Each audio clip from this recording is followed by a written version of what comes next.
Balang araw, bababa rin ako dito sa pwesto ko. Balang araw, mamamatay ako. Makakalimutan rin ako ninyo. But let me leave you a message that is very important and would spell the difference between progress and development and maybe a failed country in the end. Ikaw yung taong nahinusgahan at kinatakutan dahil sa iyong katauang walang iniilagan, kinilala kang palamur at bastos ng karamihan. Tunay na kakaiba sa mga pangulong nagdaan. Tandang-tanda ko pa nung panahong ika'y kumandidato. Di ka man yung nangunguna sa debate, di natalo, prang ka man magsalita't may ugaling tarantado. Yun ang naging dahilan kung ba't minahal ng mga tao. Sa iyong pagkapanalo, aking nasaksihan pagbabagong ninasam, unti-unting nakakamtan. Maraming adik ang dahil sa'yo ay nagbagong buhay. Iskinitang dating madilim ay nagkaroon ng kulay. Binaga mo ang pader ng mayayamang oligarko na siyang nagpapahirap sa maraming Pilipino. Hinayag mo ang basurang nakakubli sa gobyerno, kahit na alam mong buhay mo ang kapalit nito. Nung sabi ko sa kanya, ikaw ang dalhin ko, buksan mo. Pagdating ko dito sa Manila, binuksan niya, putang ina. Ang kalaban ko, 6 na general sa pulit. Customs.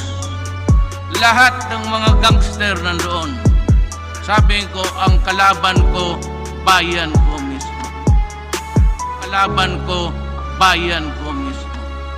At sa iyong panunungkulan ay di inaasahan. Sa bayan ng Marawi, sumiklab ang digmaan. Mahigit 5 buwan, walang tigil ang putukan. Samut-saring hinagpis, maririnig sa pahayagan. Maraming nawalan ng mahal nila sa buhay. Kristiyano at Muslim, mga sundalong namatay. Kaya't labag man sa loob, pumirma ka't ipinasa. Buong Maguindanao sa martial law ay dineklara. Kasabay ng desisyon na gumulantang sa lahat. Bukod tangi kang pangulong sa digmaan lumapag. Handang magbuwis ng buhay, katapang ay pinamalas. Dahil sa iyong ginawa, saludo ang buong Pinas. At pagkatapos ng digmaan, muli mong ibinangon ang bayan ng Marawi. Ito na siya ngayon, tila ba hindi winasak ng digmaang nagdaan. Salamat po Tatay Digong, di mo sila pinabayaan. Ano ang dapat abangan ng ating mga kababayan at ano po yung mga maipagmamalaki yung legacy ng Duterte administration? Nothing. All I want the people is to just look around. Ito, ganito. Hindi ko ipagyabang. Una-una, hindi ko ito pera. That's not my money. All I would just say is that we built and that's all. I will not crow about it in public. Ngunit para bang pagsubok sa'yo'y naglalaro. Isang kakaibang sakit ang lumaganap sa mundo. Sakit na kumitil sa libu-libong mga tao. Kaya't lockdown sa Pinas, pinatupad na ng gobyerno. Maraming Pilipino di na nakapagtrabaho. Di alam kung saan kukuha ng pagkain isusubo. Ngunit di ka nagpatalo, gumawa ng paraan.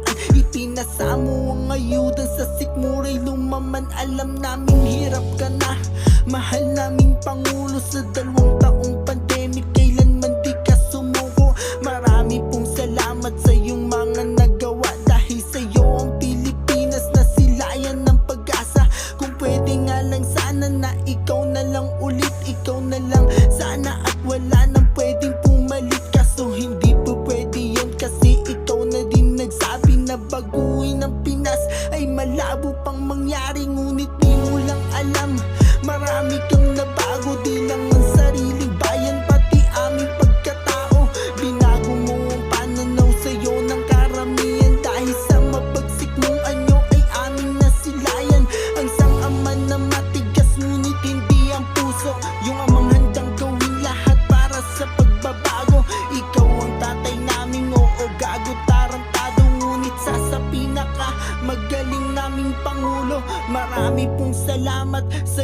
pagmamahal, pangako namin sa aming puso, di ka matatanggal. Marami pong salamat sa iyong pagmamahal, pangako namin sa aming puso, di ka matatanggal. Go ahead and file the case. Wala akong problema. I can rot in prison for my country. Yan ang magagawa ko. I am not a Filipino for nothing. Baski ganito lang kami kapobre, puta, wag do not fuck with our dignity.